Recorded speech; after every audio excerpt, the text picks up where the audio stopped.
From the marbled halls of power to the hardscrabble streets of America, I'm Tom LoBianco, longtime reporter and your host for the show today. Today, special guest Matthew Taylor, PhD. He's an expert on the Christian right and what I like to call the new Christian right. This ain't your mom and dad's evangelical world. This is something entirely different where they blow shofars as they storm the Capitol on January 6th. You might have heard about them. You probably haven't because this stuff has been sub rosa for a long time. And I'm hoping to, with our interview with Matt Taylor here in a second, we're going to dive deep. We're going to learn more about it. We're going to learn why it's different than the old evangelical right. Very different, but there are some similarities. Before we get to that, reminder, you can reach out to me at tom@24site.news if you want to see something, got a guest, anything you'd like to cover. Always sign up, 24site.news. Catch us every day here at noon and also on the replay, the encore, over at Political Voices Network at 8 p.m. Eastern. Got a fun week coming up. Well, fun as the news goes, I should say. Tomorrow we're going to be getting into the shutdown. Yay, fun. Not exactly. And if you're affected by the shutdown, if you're furloughed, you're going without a paycheck, drop me a note. I'd like to hear from you. All right. I want to hear about what it's like going paycheck to paycheck or not paycheck to paycheck, depending on how long this goes. I'll be having on Julie Grace Prufke, my colleague at 24 Site News, and Mike Sarasso, a longtime Democratic communicator, to talk about the impacts of the shutdown tomorrow. Thursday, we're talking Dirty Jersey, the Dirty Jerz. Yes, if you're from Jersey, you're allowed to call that.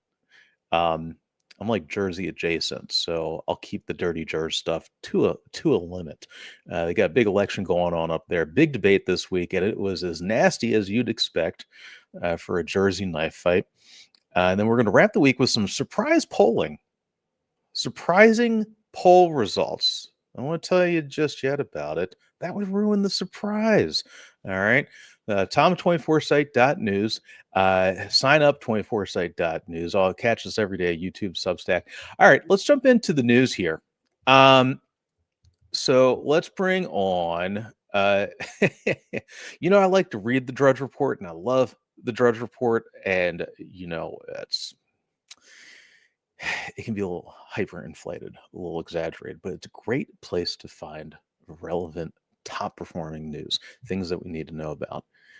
Top of Drudge says blast. It's like New York Post tabloid, so you can't really trust the headline. But the blast on Drudge says, "Are we heading into World War III? NATO braces for World War III." Well, I don't think so. Based on past performance, not likely. You never know these days. But here's the basis for that story. Let's take a look at the BBC. Headline: Trump says he may send Tomahawk missiles to Ukraine. It's from Harry Sekulich and Lara Ghazi. Oh, and to my creator friends out there, newsfluencer world, whatnot, cite the sources, guys. Cite the sources. It's what I do so that we all know what's going on. Always cite your news sources, because guess what? If you gobble them up and you don't give credit, you take all the money from them, one day they won't be there. All right.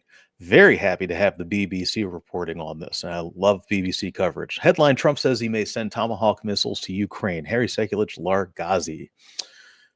Top: U.S. President Donald Trump is considering sending long-range Tomahawk cruise missiles to Ukraine.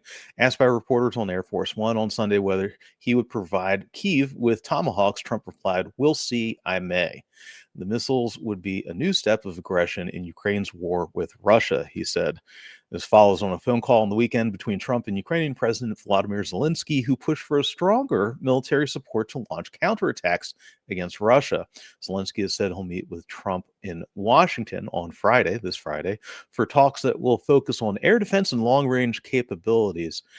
So just before we go a little deeper on this, it's Trump, all right, and Putin, all right, two people not known for carrying through on every promise and every statement.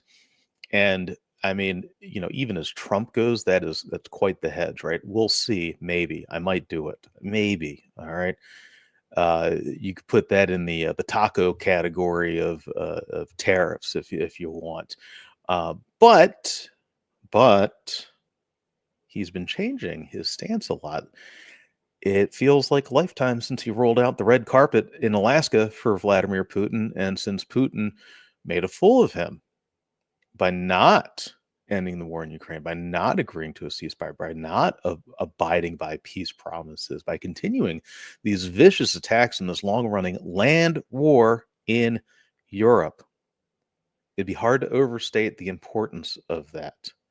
A land war in Europe. Okay? Things are on edge.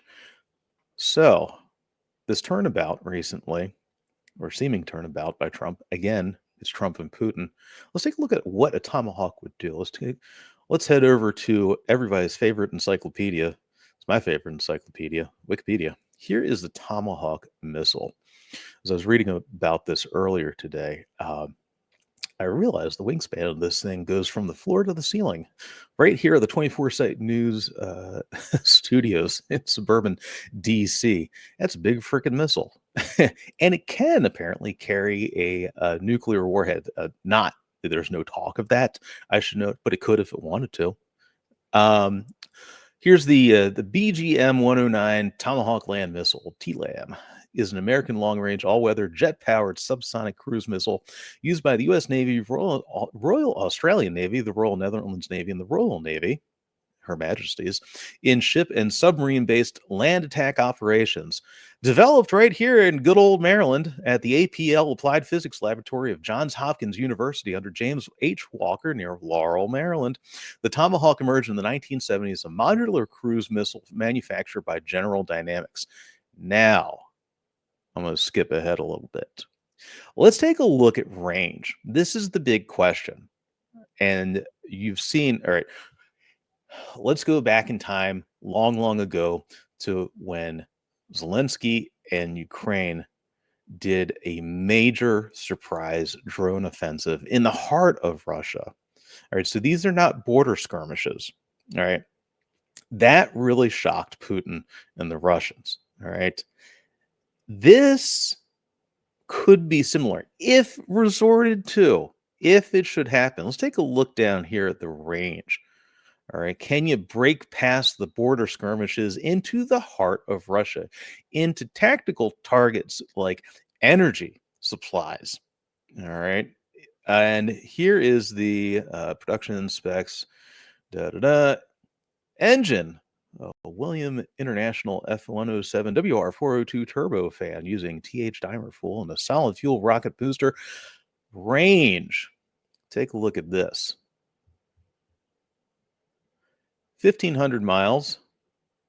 There's shorter range, 900 miles. There's also shorter block 3, 700 miles, block 4, H64. So this is it now for comparison's sake.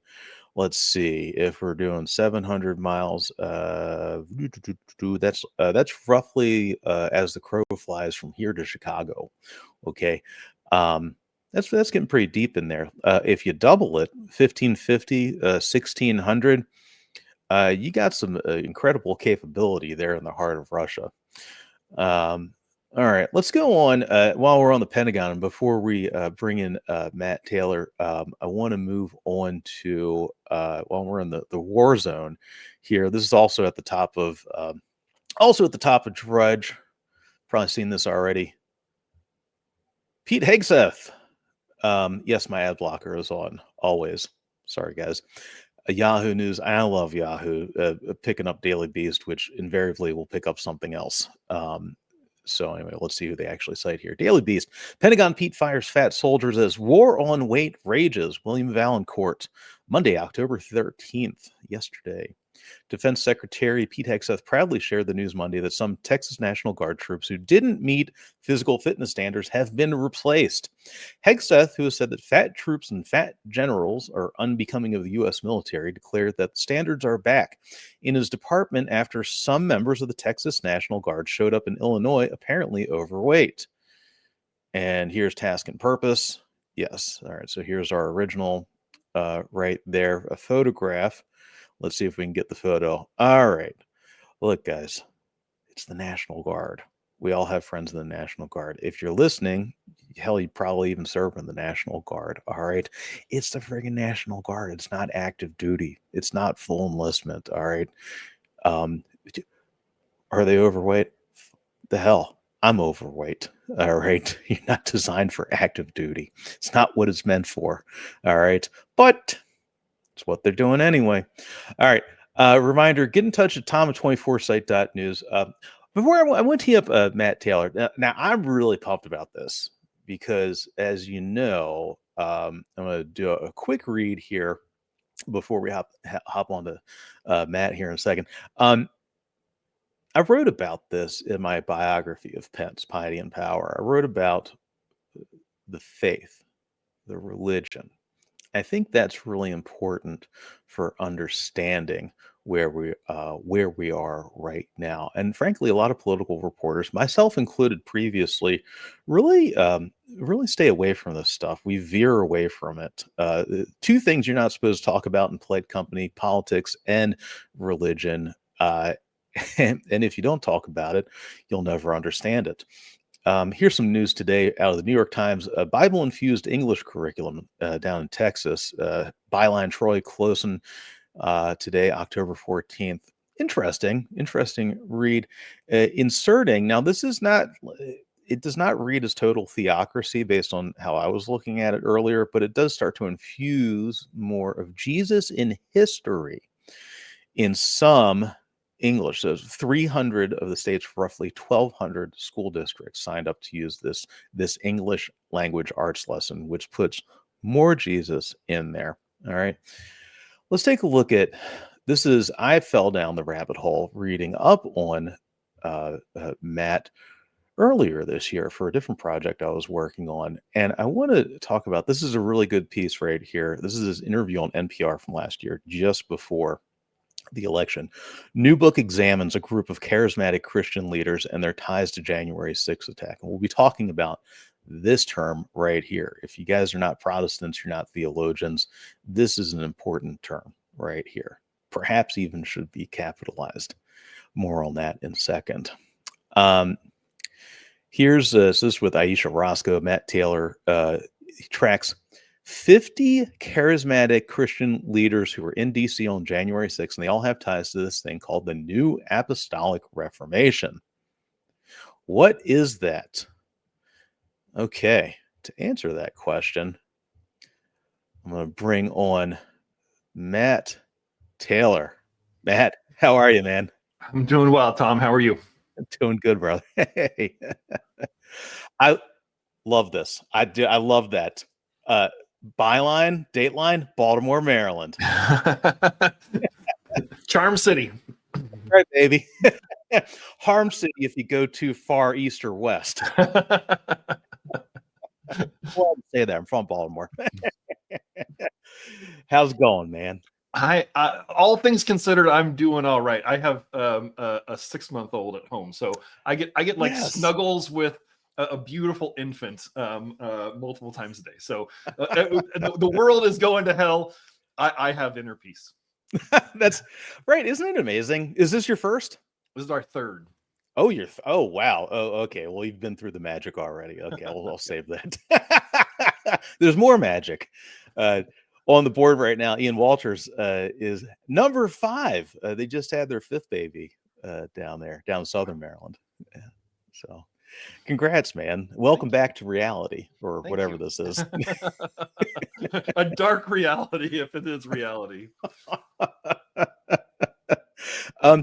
Matt, give us a little background for folks who don't know. I mean, if we're not like super huge theological nerds, if we don't listen to I listen to faith podcasts periodically, but for those who are just, the casual political observer, tell us a little bit about yourself.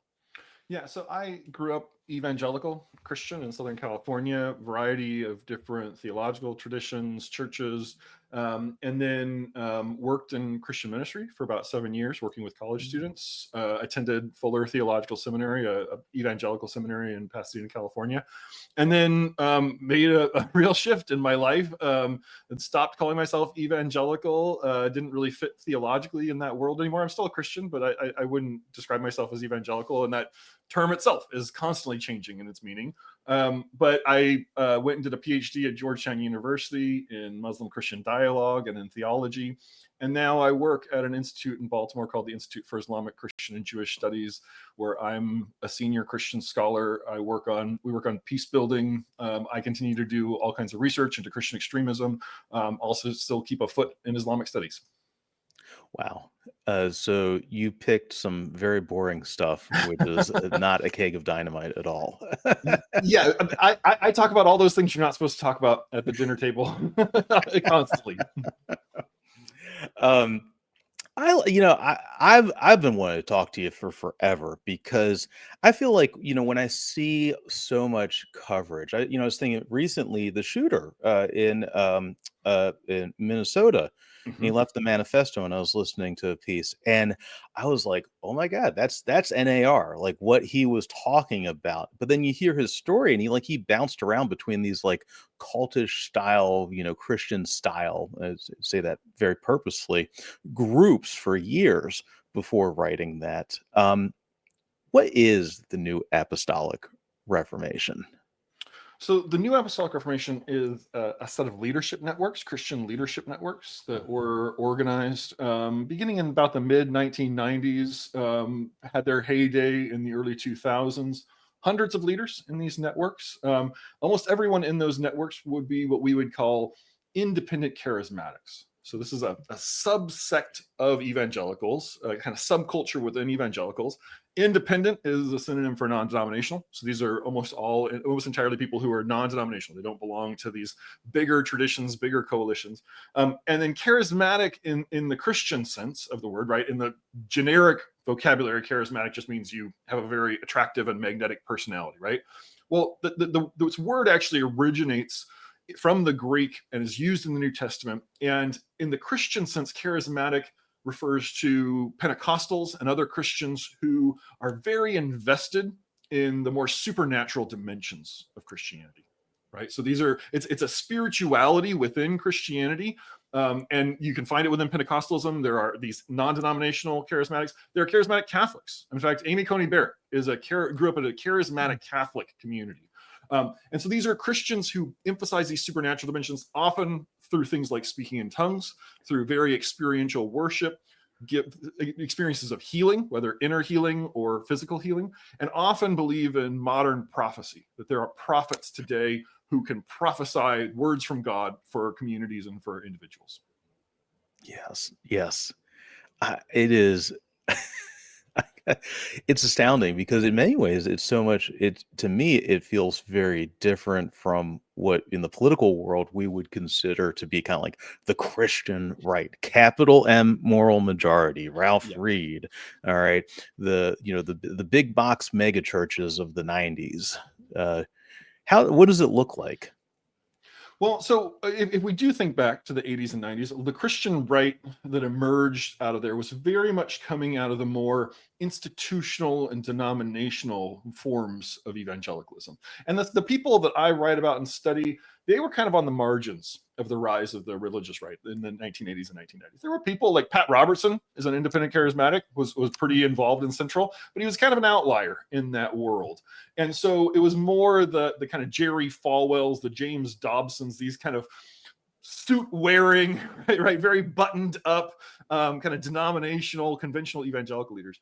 What Trump has ushered in, and this began almost as soon as he hit the scene as a presidential candidate in 2015, is he has brought from the fringes a bunch of these independent charismatic figures, including a bunch of New Apostolic Reformation leaders. And really central to that story has been Paula White-Cain, who is Trump's closest religious advisor. She's an independent charismatic. She's a televangelist, a megachurch pastor, has even called herself an apostle. And so within that world, these folks, and this is very similar to what's happened in the Republican Party overall, right? These figures who were previously marginal tended to carry some more kind of extreme ideas, more far right in their ideology have been brought into the center of the new religious right that we're seeing today. Trump and MAGA has kind of moved the people who were at the center of the conversation out to the margins, sometimes driven them out of the conversation entirely. And now we have this new leadership cohort, often built around these more New Apostolic Reformation and charismatic ideas and identities, and pushing the administration in more extreme directions than we've ever seen the Christian right push an administration. Yeah, this is part of the reason I teed up the that Times piece with the Texas curriculum is because that kind of hits on this concept. And so much of what when we look at like Trump, this modern conservatism, and I really hate to use that term because I feel like it doesn't grasp like this post ideological move Right. that's happening on the American right, and even that term, the right, really doesn't grab it either. But part of the reason I brought that up is because it seems like, we talk about Trump as an accelerant. We talk about like an amplification. We talk about elements that have always been there, but more so. And the curriculum really kind of touches on. It's not Oklahoma. It's not the guy who just stepped down. I can't remember the school superintendent out there, but Ryan Walters. Yeah, that's it. Yes. It's not as extreme as that, but it sounds like this thing called the Seven Mountains Mandate. What is that? So the Seven Mountains is a prophecy, right? And I just said there's a lot of people in this world, and these charismatics, they tend to believe that there are prophets. And so there was a prophet who was very involved in the New Apostolic Reformation. His name's Lance Wallnau, fairly prominent commentator today on the Christian right. And Wallnau, around the year 2000, claimed that he, in interaction with other charismatic leaders and hearing some of their ideas, received this prophecy of the Seven Mountains. And the idea is that the world is locked in spiritual warfare between the forces of Satan and the forces of God. And that in every society, the forces of Satan are trying to take over and control that society. And they imagine the different arenas of authority and kind of coalitions within society as mountains. And so there's 7 of these. There's government, family, education, religion, arts and entertainment, media, and then commerce and business, right? And each one of those is its own mountain. And in every society, the top of those mountains are either controlled by Satan and the demons or by God and the Christians. And there's no in between.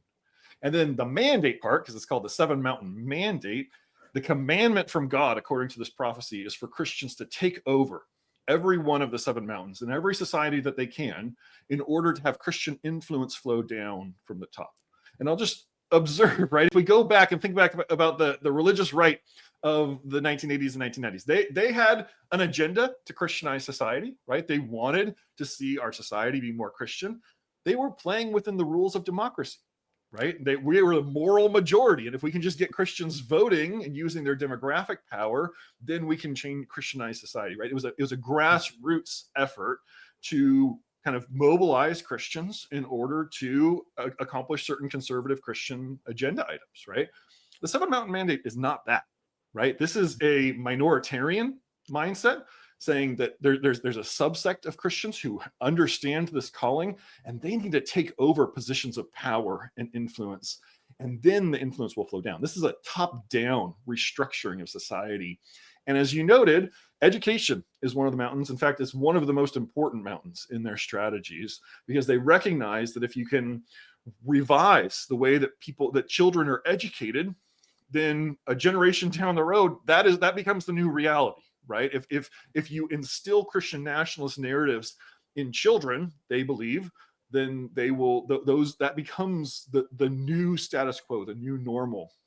And so they've always targeted education, especially since Trump has kind of come on the scene, because education is seen as one of the key battlefields for these culture wars that they want to prosecute. I just, for folks who don't know, and if you're just joining us, I've got Matthew Taylor He is a PhD Georgetown at ICJS up in Baltimore now. Former evangelical, studied. If you don't know this, Fuller Theological Seminary is really huge in the evangelical community, theologically speaking.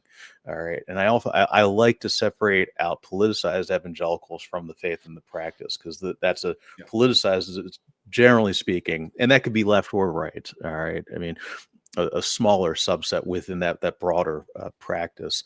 Matt Taylor's here with us, and I'll put the links in here later. But make sure he's got a great book that came out last year, the Violent Take It by Force, right? Right, on January 6th. You guys have to understand this. I've been wanting to get to this for a long time, because I think when folks in secular society, I'm a proud lapsed Catholic, even as I try to raise my kid a proper Catholic, it's amazing I don't instantaneously incinerate when I walk into church, but we don't know this stuff. I was working on I still am, rather, I should say, wrapping up a profile of the Indiana Lieutenant Governor, who is I'm 98% certain is an NAR. Certainly a charismatic Pentecostal. Mike, what's his last name? Yeah, Beckwith. Beckwith, that's right. Yep. Oh yeah, he's on my radar. like, like any good Pentecostal pastor turned political leader, they caught him, his staff, watching deep fake porn of other women in the State House recently. Well, I mean, hey man, they preach the stuff, you don't expect them to live it, do you? I sat through a service at his church, and it's it's like what you might call one of the garage churches. All right, it's a low church. It's out in ex-urban Indy, and I've never gone. This is actually my first Pentecostal service, and I sat through it, and the preacher was up there talking about oh God, what was he talking about? He's talking about don't pray to the Virgin Mary. She's not a virgin. She never stayed that way. These other people have it wrong. Don't trust the people that pray to saints, because they got it wrong. Go right to the big man himself. Don't listen to the people. And when I heard that in the church, I was thinking to myself, I was like, man, they really don't like immigrants, do they? And I was like, whatever. Like 2 weeks later, I'm back home and here in suburban DC. And I lost my keys, and I said a prayer to St. Anthony, and I'm like, "Oh, Mother Mary, they're talking about me." You papists, lapsed papists, are still papists. The string being pulled right now. Direct line from here to the Vatican. Yep. It's funny because the within these kind of New Apostolic Reformation circles, so part of what the central thing that really delineates this from more mainstream conventional evangelicalism, much less Christianity, is that they believe in modern day apostles and prophets, right? And so their leaders, almost all the leaders who joined these NAR networks in the 1990s and early 2000s, identify themselves as either apostles or prophets or both. And if you know the Christian tradition and what those terms, the weight that those terms carry, right?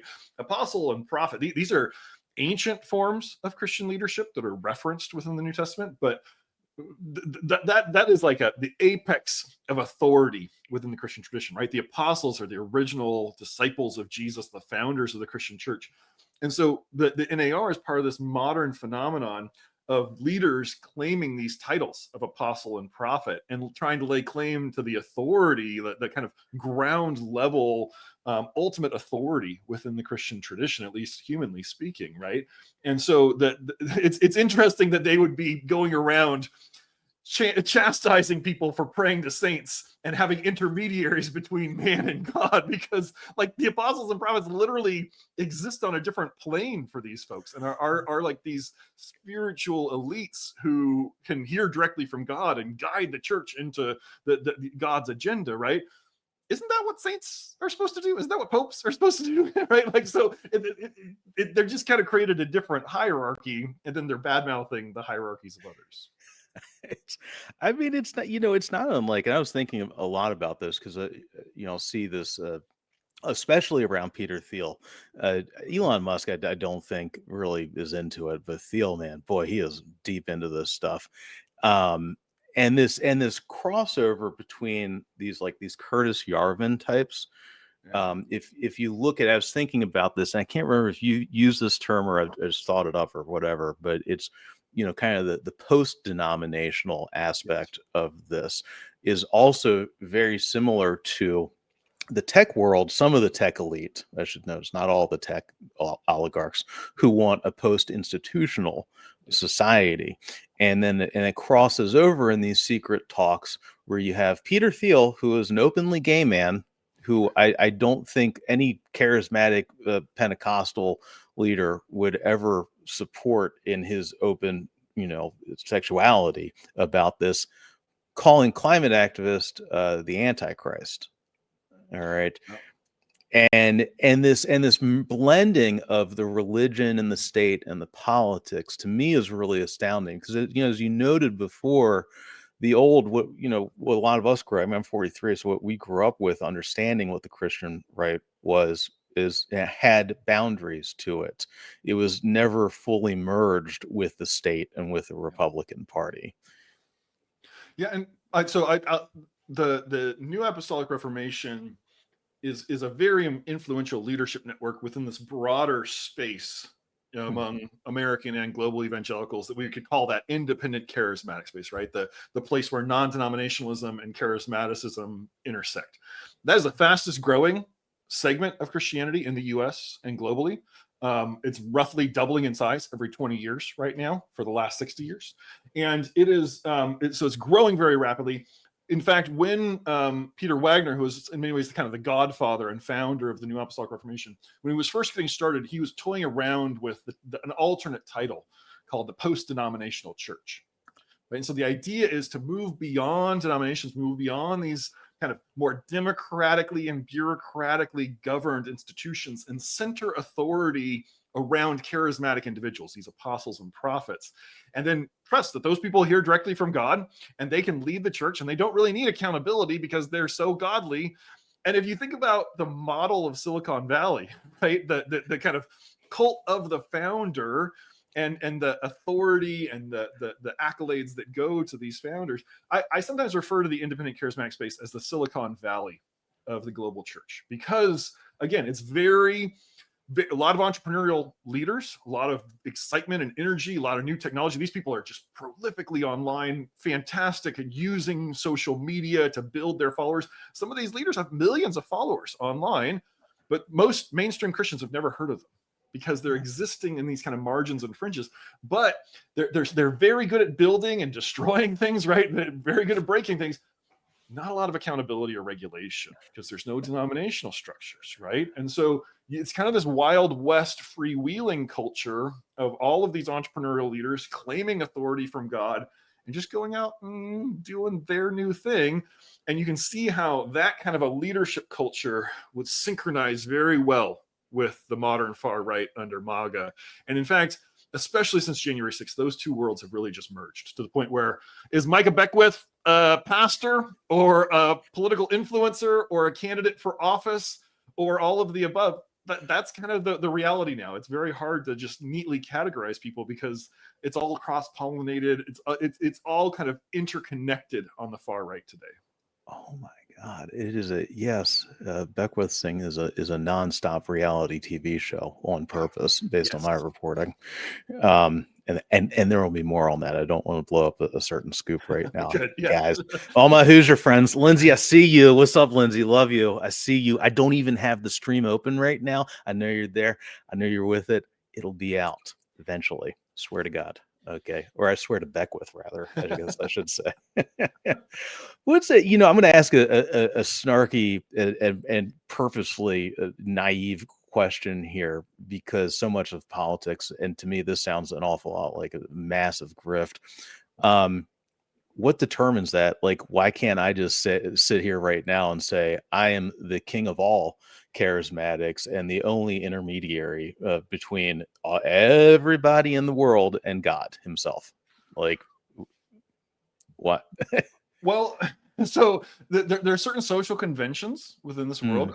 I think sometimes when we hear non-denominational, especially for folks who their formation within Christianity has happened within denominational context, they imagine non-denominational as this kind of unformed space, right? Just the absence of something. But the reality is, especially among charismatic non-denominational churches, they form networks. They form relational and social networks.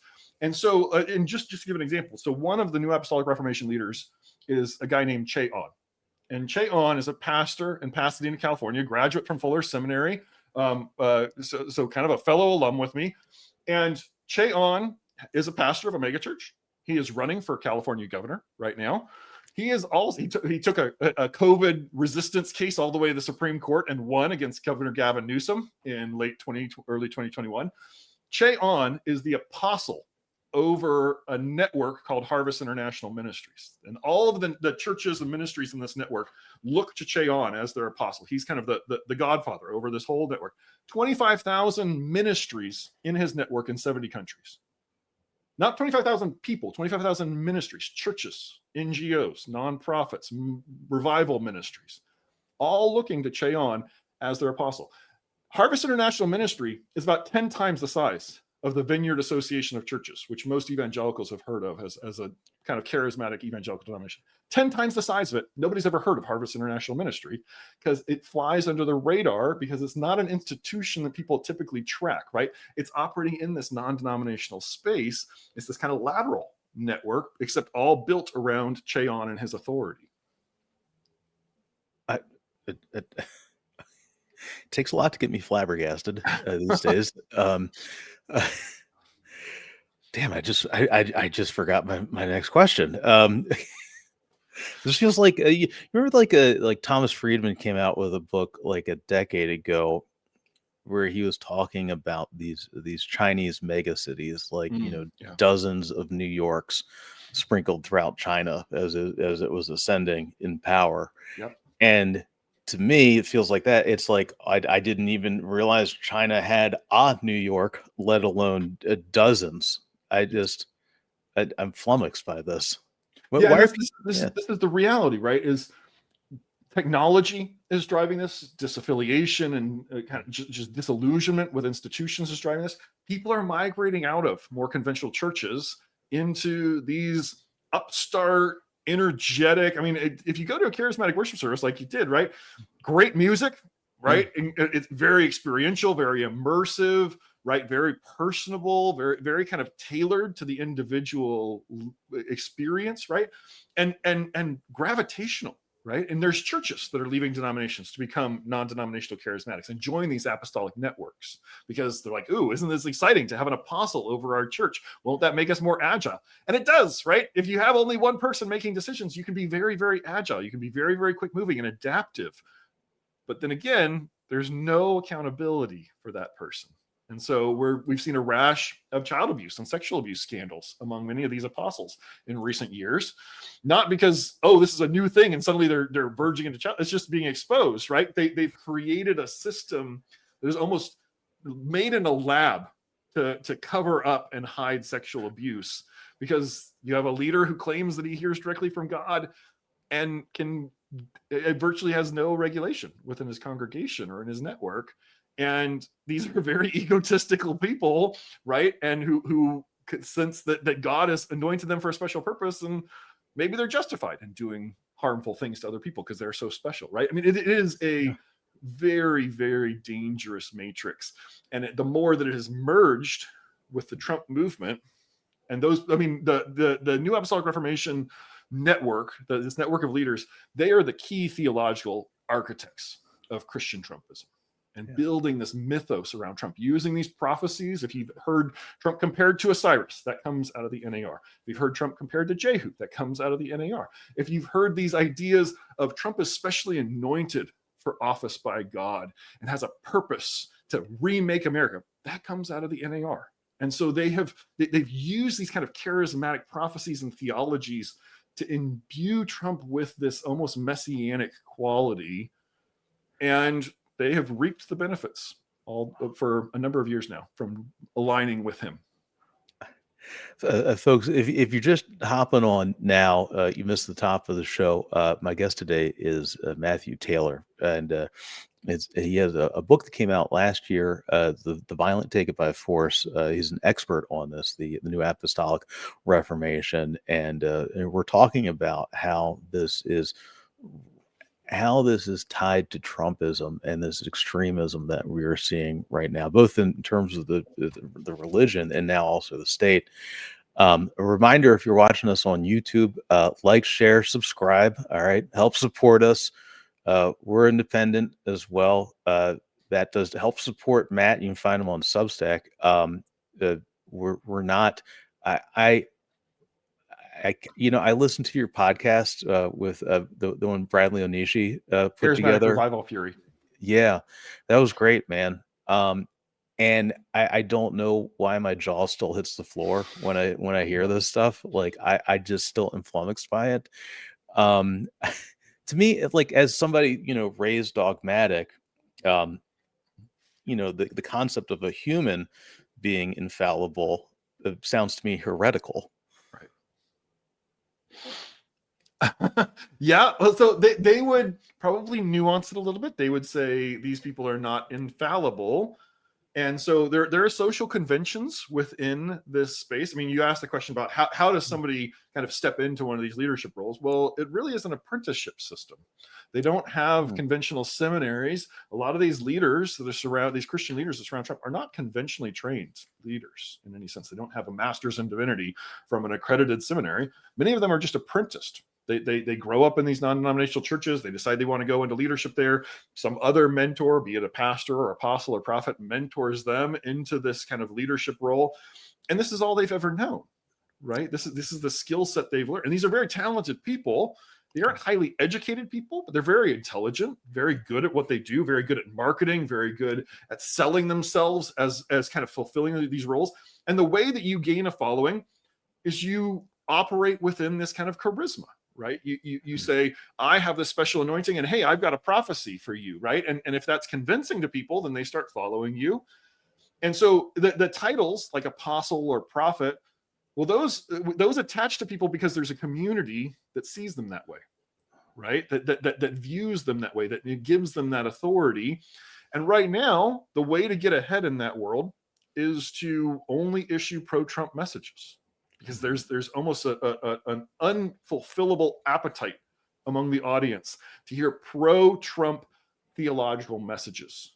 Because a lot of Christians attach themselves to Trump, not necessarily for theological reasons originally, but then they wanted theology to justify it. And the NAR has been supplying that for the last decade in spades. And it has become this kind of mythos around Trump that I would argue was very instrumental in getting him back into office in 2024, right? These prophecies around Trump, these kind of messianic prophecies, there was a step change in the way that they were used after the assassination attempt in Butler, Pennsylvania. And if you have listened to Trump's own rhetoric, he has integrated that into his narrative. He has been adopting a much more spiritual framing, a much more theological framing of his own presidency.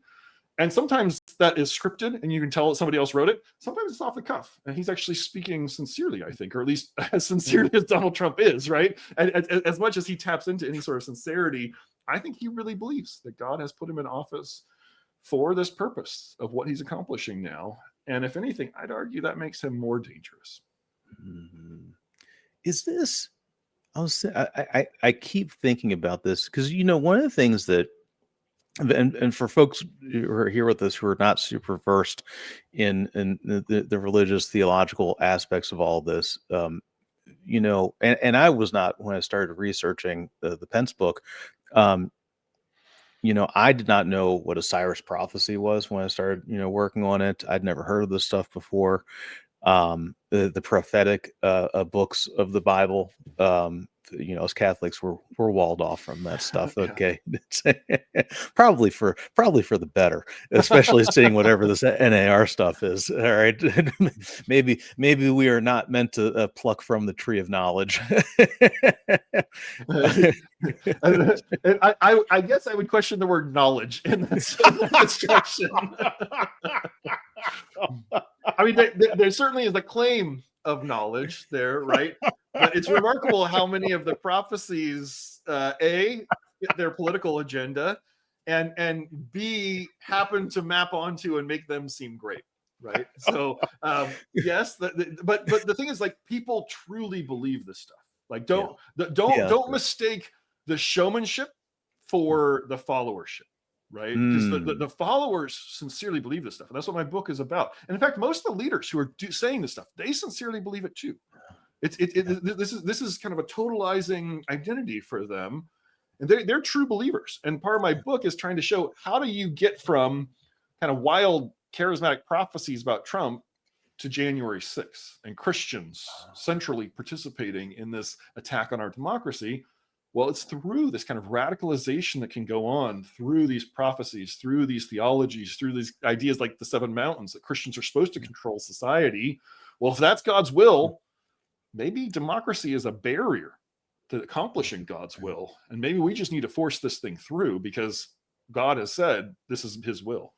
Yeah. As a couple of days ago, I was talking with my kiddo about Columbus Day, and depending on where you are, what you think, how you feel, it has different names these days. And the most surprising thing to me was that school was still open, so I had to adjust for that and show up to work on Monday. What is today? Today's Tuesday. Okay, that was yesterday. All right. And we were talking about perspectives on things. I was trying to be like, all right, she'll be 9 pretty soon, and I was like, well, why Columbus Day versus Indigenous Peoples Day? What was the perspective of Columbus sailing here to what he and all of Europe end up calling the New World versus the indigenous people, the natives who were already here, and they saw him and they're like, well, hey, who's the new guy? All right.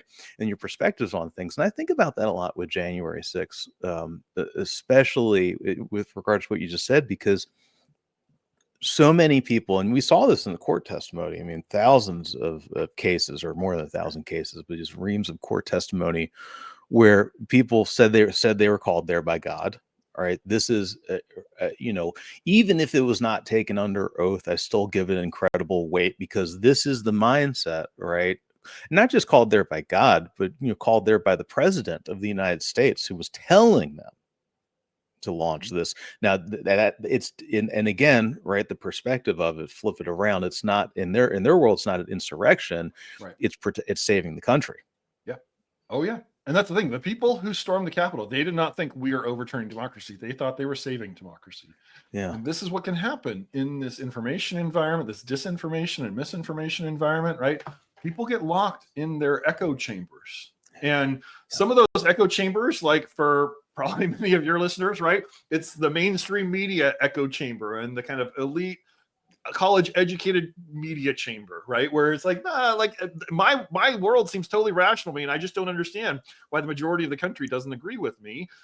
But there's other echo chambers on the right and the far right that once you get locked into those, you're cut off from reality. Like if you're reading the mainstream news, hopefully you're pretty in touch with reality. You might have a kind of narrow cultural consensus, but you at least are understanding the factual world as it exists.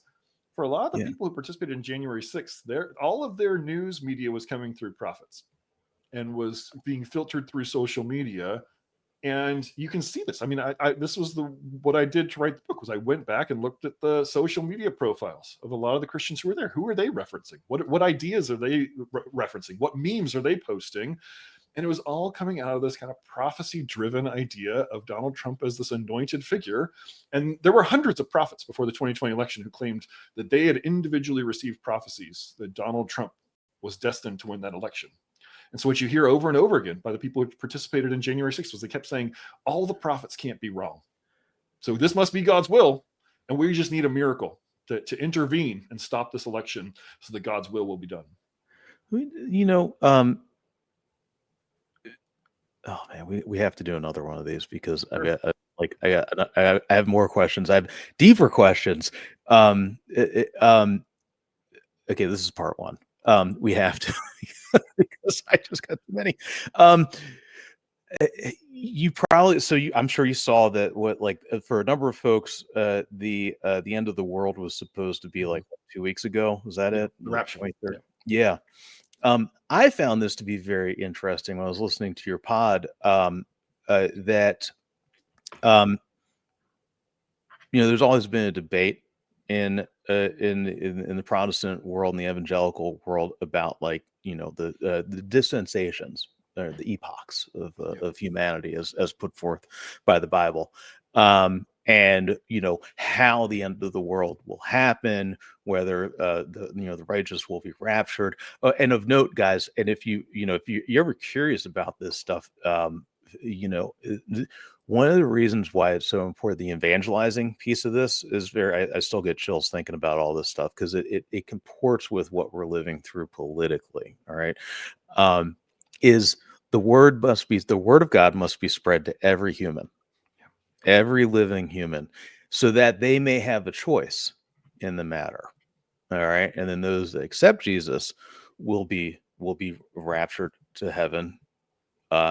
And then those who do not will be stuck here on earth to live through tribulation. And now what's crazy about this is that for kind of your old line evangelicals, people that I used to consider to be the Christian right, really I don't think they're in control anymore. The for the NAR folks, we are in the tribulation.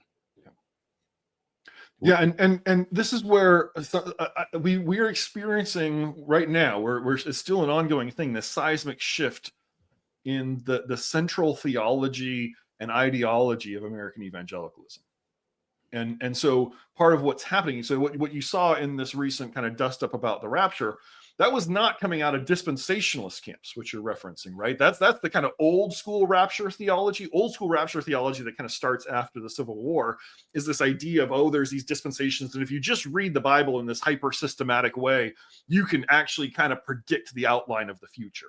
That's dispensationalism. That's where the idea of the rapture originally comes from.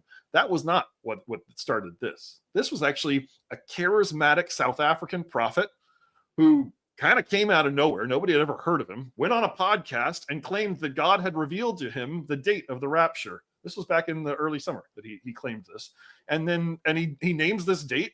And then a bunch of other prophets jumped on because, right, this is how you gain followers, these kind of obscure prophet guys on YouTube and other places around the world jumped on and said, I have confirmation. God spoke to me that is an accurate prophecy. And so it bounces around the echo chamber. Millions of Christians who are paying attention to these prophecy narratives and circles online buy into that narrative and start preparing for the rapture, right? This was not coming out of old school dispensationalism or some new reading of the Bible. This guy claimed that it had been revealed to him directly by God. And then there's this massive media ecosystem built by charismatic leaders, televangelism networks, prophecy networks, that all kind of carried that message because that's good content, right? People will pay attention to that. And people started acting in quite wild ways because they bought into this kind of prophecy from somebody they'd never heard of. I can't. I just it to me it's like when it feels to me like when partisans jump into the news space and claim to be reporters and are just plagiarizing our work. Right. And not just plagiarizing it, but plagiarizing it incorrectly, getting it wrong with zero consequences. And I still have hair upon my head, of note. But dear God, I just okay. Matt, I gotta wrap this up here at 1. This is part 1, guys. This is. If you want to know what's going on, we got to talk about this. Yeah. This is the intersection of religion and politics. And as much as folks say that they don't want to talk about this, they don't want to touch the raw nerve. Well, there are people who are living on that raw nerve right now, and they're running things. Okay. So we have to understand it. Matt Taylor, where do we find you? Where can we get your work? Where can we support you? So I'm on Substack, as you mentioned, Matthew D. Taylor. I'm on blue sky. I'm still on Twitter technically. I try to not immerse myself in Twitter very much these days. It is just a fever swamp. I like I said, I work at the Institute for Islamic, Christian, and Jewish Studies, icjs.org. We have all kinds. We're a public-facing institute, interreligious dialogue institute. We have all kinds of programs that are open to the public for free. We have a YouTube channel, and I have a new podcast actually coming out this month called. It's with my friend Susan Hayward, who used to work at the United States Institute of Peace. And the title of the podcast is American Unexceptionalism.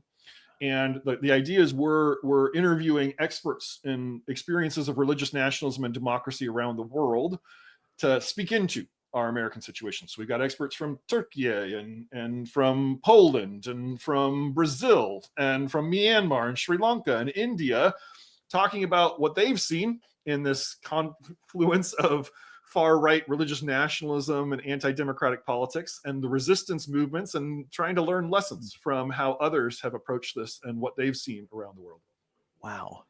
This is well, I'll be following down that rabbit hole once it publishes. Great. Okay. Matt, thank you, man. Okay, coming back. All right. So this is part one, guys. All right. Sounds good. Dude, so good. Matt, thank you, brother. This is incredible. Thank you, Tom. Happy to be here. All right, man. Thanks. Before we head out, guys, I need to take a second to just process. This is heavy stuff and important. All right. So that's part one. All right. And if you missed the top of this, I'll be putting it up on the YouTube and sending out the newsletter in a little bit, and you can catch the encore at 8 p.m. Matt is just, I was listening to his charismatic revival fury because, I, as the Pence person, I kind of live at that intersection, reported at that intersection of faith and politics and January 6th in perpetuity. And I was just, I could not stop listening to it. And every time we have like a news blip like this, alleged end of the world, that a South African pastor with a following. That's right. That's what happened. I'm still flummoxed by all of this. We have to understand this stuff. And I'm so grateful to Matt for all his work. That's part one, guys. We didn't even touch on the heavy stuff directly dialed in to the White House. All right. So we're going to have to get to that in part two. All right. Before I head out, reminder, sign up 24site.news, 24sight.news. If you got questions, comments, whatnot. Here, you know what? Ian's on the board. Let's see. We got some comments here. Question. Here's Jeannie Elby. If Kidstan believes in standards, he should resign for incompetence. Yeah. Oh, Texas education. Yes, absolutely. Here we go. Should American Christians be concerned by the recent martyrdom canonization of Charlie Kirk? Ooh, that's a good one. Okay, we're gonna, part two. I'm gonna bank these. All right. One more. Let's see. Okay, I'm gonna bank these for part two because, unlike Joe Rogan, we don't do 2 hours or 3 hours, but maybe we will soon. When we get good guests like this, it has me thinking that maybe we ought to be planning for 2 and 3 hour pods. Drop a note, guys. And let me know what you think of the format. All right, because this is all, we're still developing all this. Let me know what you think, what you'd like to see, what you'd like to see more of, what you'd like to see less of. All right. Tomorrow on the show, doing a shutdown, we're talking with Julie Grace Brufke, got Mike Sarasso, a longtime Democratic consultant, is going to be on Thursday. We're doing New Jersey, and Friday, mystery polling, a surprise on Friday. All right, guys, I'm Tom Lobianco. Thanks for being here. It's a pleasure always to be with you, and it is our fundamental right as Americans. And I love exercising that right with you every damn day. See you tomorrow.